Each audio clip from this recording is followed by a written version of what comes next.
Hey, I want to ask you something. You already know you should quit drinking, so why haven't you? Because I knew too for a long time. I can't even tell you how many times I said it, and I meant it every time. I'd wake up, feel it, regret it, and say, I'm done every time. And then somehow I wasn't. And that's the part that messes with your head. Because it's not the fact that you do not know, because you do know. You just don't do it.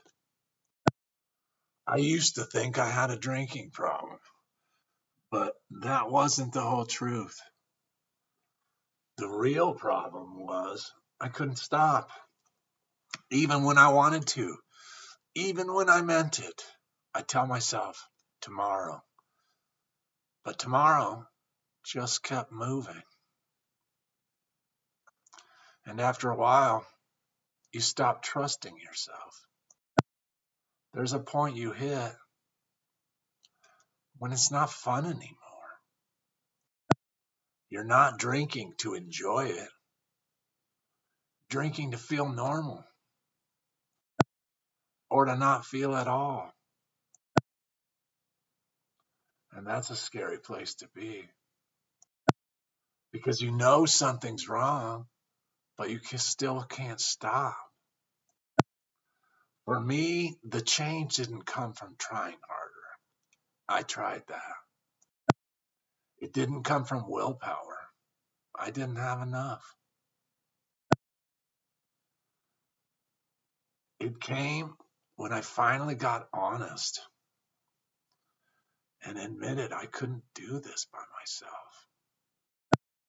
That's where Alcoholics Anonymous came in for me. That's where I started learning surrender. Not just saying I wanted to quit, but actually letting go.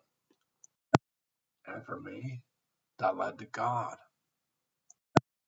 Not the idea of God, but a relationship. So if you're sitting there knowing that you should quit, but you haven't, I just want you to know something. You're not crazy, and you're not alone. But at some point, you've got to stop asking if you should quit and start asking, what's actually stopping